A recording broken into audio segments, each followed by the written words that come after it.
मैंने जी क्या मामला है पूरा? आज जो आप कोतवाली पहुंचाई, क्या है मामला, पूरा मामला? मामला ये है कि प्रभाकर गुप्ता मेरे पति हैं। 8 साल पहले मतलब 5 साल पहले उनने मुझसे शादी की थी। 5 साल से हम उनके साथ रह रहे।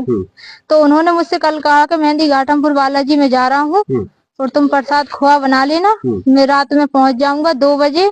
8 बजे निकल गए थे, बोले मैं दिन में 1 बजे आ जाऊंगा वापसी। तो 12:30 बजे हमने उन्हें फोन लगाया रात में, तो वो कहने लगे कि अभी हम रास्ते में हैं। हमने गाने की आवाज आई, हम गाने की आवाज आ रही, बोले वो तो ऐसी आ ही रही हैगी और हम रास्ते में 2 बजे पहुंचेंगे।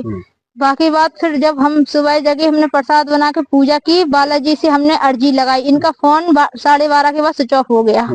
फोन स्विच ऑफ हो गया। बालाजी से मैंने अर्जी लगाई कि हे मेहंदी घाटमपुर बालाजी, अगर आप सच्चे हो तो आज हमारी अर्जी स्वीकार करना कि प्रभाकर जहाँ भी हो हमें पता लग जाए।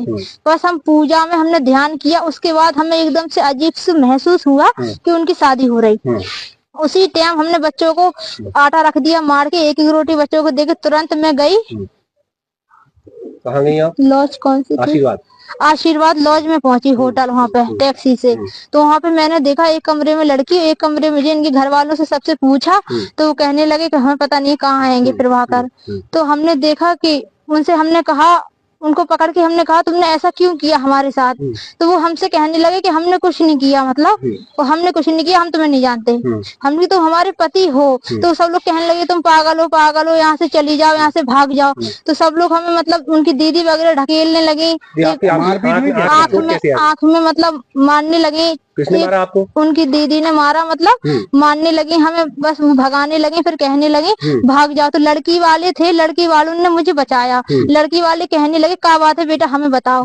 तो हम चिल्लाने लगे, रोने लगे। तो वो कहने लगे हम तुम्हें मारेंगे नहीं, हमें बता दो। गाड़ी में बैठा के उनने आराम से हमसे बात पूछी, बताई। फिर हमें यहाँ पे चौकी कोतवाली ले आए।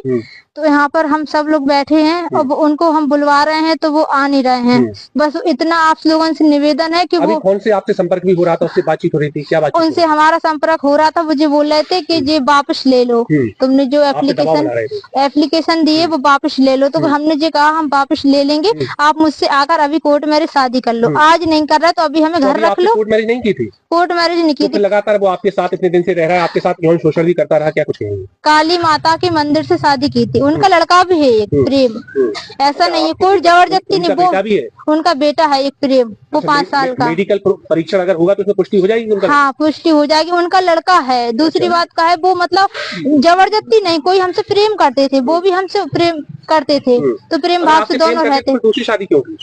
अब ये तो हम उनसे पूछेंगे बात कि क्यों की उन्होंने 2 महिलाओं की जिंदगी बर्बाद की, इस पर क्या कहेंगे? जो इसमें ये कहेंगे उन्होंने जो गलत किया, उन्हें पहले हमें बता देना चाहिए था। नहीं करते वो शादी। चाहिए आपको प्रशासन द्वारा क्या न्याय की आशा मिली है? हमें न्याय की आशा जब मिली है कि वो हमें साथ रखेंगे। अब मतलब आप कहाँ रह रही थी? काशीराम कॉलोनी में रहते। रहने वाली कहाँ की हैं? हम भालपुरा के रहने वाले हैं। जी कहाँ है? बड़ावली के पास है।